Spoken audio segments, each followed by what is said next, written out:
Customer പറഞ്ഞിട്ട് ഞാൻ ചെയ്തതാണ്. സിഗ്നേച്ചർ അതിന്റെ താഴെ കൊടുത്തിട്ടുണ്ട്. പിന്നെ CR7 കൂടി ആഡ് ചെയ്തിട്ടുണ്ട് എന്റെ ബാക്ക് സൈഡില്.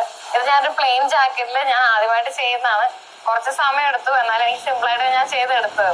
ഇത് നമ്മുടെ മലയാള ലെറ്റർ ചെയ്യുന്നതാണ്. ഇത് ഫ്രണ്ടിലും ചെറുതായിട്ടൊന്ന് കൊടുത്തിട്ടുണ്ട്.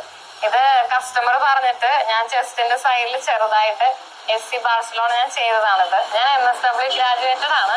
ഞാൻ പിന്നെ 1 വർഷം പ്രൈവറ്റ് ജോലി ചെയ്തു. എനിക്കിത് പറ്റാഞ്ഞിട്ട് സ്ട്രെസ്ഫുൾ ആയതുകൊണ്ട് ഞാൻ പിന്നെ എന്തെങ്കിലും ഒറ്റയ്ക്ക് ചെയ്യാം എന്നോർത്ത് ഞാൻ അവിടെ 1 ഇയർ കംപ്ലീറ്റ് ചെയ്ത് ഇറങ്ങിയിട്ട് ഞാൻ പിന്നെയാണ് ഇത് സ്റ്റാർട്ട് ചെയ്യുന്നത്.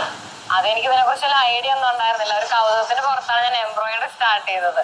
എന്നെ ഈ വർക്ക് ചെയ്യാൻ ഏറ്റവും കൂടുതൽ സപ്പോർട്ട് ചെയ്തേക്കുന്നത് എന്റെ ഫാമിലിയാണ്. പിന്നെ എല്ലാവരും എന്നെ സപ്പോർട്ട് ചെയ്തു, എന്റെ ഫ്രണ്ട്സ്, എന്റെ ഫാമിലി. ഇതൊക്കെ നമ്മൾ ടീഷർട്ടിൽ ചെയ്ത വർക്കുകളാണ്. കൂടുതലും ടീഷർട്ടിലാണ് ഞാൻ എംബ്രോയിഡറി ചെയ്യുന്നത്. നിങ്ങൾക്ക് ഇഷ്ടമുള്ള ഏത് പിക്ചറിൽ വേണേലും, ഏത് കളറിൽ, ഏത് സൈസിൽ, ഏത് ഭാഗത്ത്, എവിടെ വേണമെങ്കിലും ചെയ്തു തരും.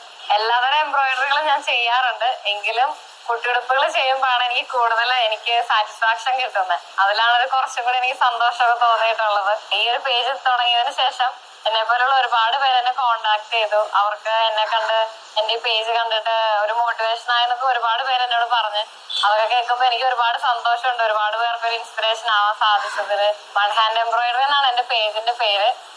ഒരുപാട് പേര് സപ്പോർട്ട് ചെയ്ത് ചെയ്യുന്നത് കൊണ്ട് എന്റെ പേജ് ഇപ്പോൾ വളർന്ന് കേരളത്തിനുള്ളിലും കേരളത്തിന് പുറത്തും ഇന്ത്യക്ക് പുറത്തും എനിക്ക് വർക്കുകൾ കിട്ടുന്നുണ്ട്. അവർക്കൊക്കെ വർക്ക് ചെയ്ത് കൊടുക്കുന്നതിനേക്കാൾ ഉപരി ഞാൻ ചെയ്ത് കൊടുത്ത വർക്ക് അവർക്ക് ഇഷ്ടപ്പെട്ടു എന്ന് പറയുന്നതിലാണ് എന്റെ സന്തോഷം.